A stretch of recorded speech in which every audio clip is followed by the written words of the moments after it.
আমিন। সে পর্যন্ত যেন সকলকে হায়াতে তৈয়্যিবা সিহাতে কুল্লিয়া দান করেন, বলছি আমিন। পবিত্র ঈদ উল আজহা অতি সন্নিকটবর্তী।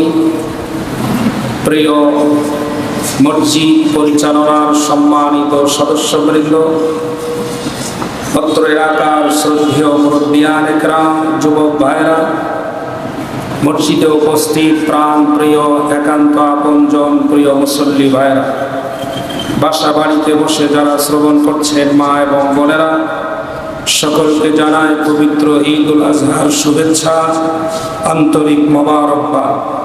প্রিয় মুসল্লি ভাইরা, মহল্লাবাসী, এলাকাবাসী, সর্বোপরি প্রিয় দেশবাসী, দেশের প্রতিটি পরিবার যেন আনন্দে শান্তিতে সুস্থভাবে ঈদ উদযাপন করতে পারেন, প্রার্থনা করছি মহান মালিকের কাছে। আল্লাহ যেন তৌফিক দেন, বলছি আমিন। ঈদ মানেই আনন্দ, ঈদ মানেই শিক্ষা। এই পবিত্র কোরবানির দিন আমাদেরকে শেখায় নিজ স্বার্থের ঊর্ধ্বে উঠে কিভাবে সমাজ এবং দেশের কাজ করতে হয়। ঈদের আগে আগে এই প্রস্তুতির মুহূর্তেই আমাদের মনে রাখতে হবে এ সময়টা কেবল নিজের জন্য নয়, প্রতিবেশীর দিকেও আমাদের নজর এবং খেয়াল করা অত্যন্ত জরুরি। ঈদ হচ্ছে মুসলমানদের সবচেয়ে বড় উৎসব। বছরে দুইটি ঈদ, একটি ঈদ উল ফিতর, আরেকটি সন্নিকটবর্তী আগত পবিত্র ঈদ উল আজহা। ঈদের দিন শুধুমাত্র উৎসবই নয়, বরং এটি ভ্রাতৃত্ব, বন্ধুত্ব, সামাজিক সম্প্রীতি, নিরাপত্তা এবং আত্মত্যাগের বার্তা বহন করে, যেখান থেকে সুখ, শান্তি, নিরাপত্তা ও আনন্দের নতুন যাত্রা শুরু হয়। সেই জন্য ঈদ মানে নতুন অধ্যায়, ঈদ মানে নতুন শুরু, নতুনভাবে পথ চলা। প্রিয় ভাইসব, ঈদ উল আজহা মুসলিম উম্মার জন্য ত্যাগ, ভালোবাসা আর আত্মার পরিশুদ্ধির এক মহা উৎসব। এই দিনে কোরবানির মধ্য দিয়ে আল্লাহর সন্তুষ্টি লাভ করার চেষ্টা করা হয় এবং সেই সাথে ভাগাভাগি করা হয় আনন্দ, ভালোবাসা এবং খাদ্যদ্রব্য। আমরা সকল প্রকার ভেদাভেদ ভুলে সবাই মিলে এই বিশেষ দিনে সুখ, শান্তি ও নিরাপত্তা ভাগাভাগি করি এবং একে অন্যের জন্য রুহামা বাইনাহুম হয়ে যায়।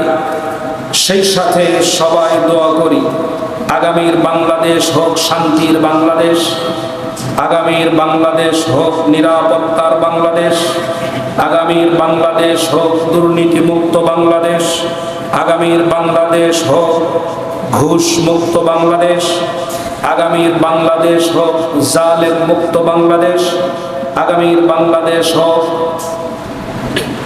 সাধারণ জনগণের কাঙ্ক্ষিত আশা পূরণের উত্তম ভূখণ্ড। আগামীর ঈদ যেন আপনাদের সবার জীবনে নিয়ে আসে শান্তির, সুখের বাতাস। আপনাদের জন্য রইল অপরন্ত ভালোবাসা। আল্লাহর কাছে প্রাণ খুলে দোয়া করি আল্লাহ পাক যেন সবাইকে তৌফিক এবং কবুল করেন, বলছি আমিন। সম্মানিত ভাইরা, প্রতি জুমার আলোচনার শুরুতেই কিছু তথ্য উপাত্ত দিয়েই আলোচনা শুরু করা হচ্ছে। বেশ কিছুদিন ধরে ধারাবাহিকতা বজায় রেখে অল্প কিছু কথা বলে এবং আরো কিছু ব্যক্তিগত বিষয় শেয়ার করে আলোচনা শেষ করব ইনশাআল্লাহ। সম্মানিত ভাইরা, বাংলাদেশে বর্তমান বিভিন্ন জায়গায় বিভিন্ন প্রতিবাদে মুখর হয়ে উঠেছে। যে যেখান থেকে পারে সে সেখান থেকে তার দাবিগুলো নিয়ে প্রতিবাদ করছে। অবস্থাটা হয়ে গেছে এমন, স্বামী স্ত্রীর যদি ঝগড়া লাগে তবুও যেন রাজপথ বন্ধ করে দাবি আদায় করবে। অবস্থাটা এরকম হয়ে গেছে। বিভিন্ন প্রতিবাদ এবং দাবিতে নানান গোষ্ঠী নানান রকমের আবেদন করে চলছে। নারীরা আবেদন করছে, শ্রমিকেরা আবেদন করছে, শিক্ষকেরা আবেদন করছে, হাসপাতালের লোকেরা আবেদন করছে, ডাক্তার নার্স এরা আবেদন করছে, এমনকি পতিতালয়ের যৌন কর্মীরাও আবেদন থেকে দূরে সরে নাই। সবারই আছে বিভিন্ন দাবি এবং দাবি আদায়ের জন্য বিভিন্ন ধরনের স্লোগান। এর মধ্যে আমরা হতবাক হয়েছি একটি আবেদন এবং একটি আন্দোলন দেখে, যেটা পতিতালয়ের নারীদেরকেও মনে হয় হার মানিয়ে দিয়েছে। সেটা হলো বাংলাদেশের সচিবালয়, সচিবগুলো যেই ব্যবহার বাংলাদেশের মানুষকে দেখালো, তাতে এটা প্রমাণ হলো সচিবালয়ে ঘুষখোর ছাড়া ভালো কোনো মানুষ কোনো সচিবালয়ে নাই। প্রিয় ভাইরা, কেন নয়, কিছু তথ্য আমি প্রকাশ করছি, লক্ষ্য করুন। সচিব বাংলাদেশ কার্যবিরতি এবং তাদের আবেদনের কারণে যখনই বলা হলো সরকারি অফিসে কোনো ঘুষ চলবে না, আবেদনের পক্ষে আপনারা এরকম সবাই যারা ভুক্তভোগী সবারই এই দাবিতে সবাই একমত। আমার মনে হয় যে ঘুষ বন্ধ হোক, ঘুষ দেওয়া বন্ধ হয়ে যায়। তখন সকলে মিলে কর্মবিরতি দিয়ে তারা আন্দোলন শুরু করলো। বোঝাই যাচ্ছে সচিবালয়ে ঘুষখোর ছাড়া ভালো মানুষ একটাও নাই। এক আজীব কথা, ঘুষ খাওয়ার জন্য আন্দোলন আমার মনে হয় পৃথিবীর বুকে এরকম হয়েছে কিনা আমার জানা নাই। যারা অসাধু ঘুষখোর তারা নিজেদেরকে লুকিয়ে রাখে, আর এরা কতটা নির্লজ্জ হলে রাস্তায় নেমে কর্মবিরতি দিয়ে স্লোগান তুলে আন্দোলন করতে পারে যে এই আইন বাদ করা হোক আর ঘুষ খাওয়ার মহাসড়ক আবার ভালোভাবে সম্প্রসারিত করা হোক।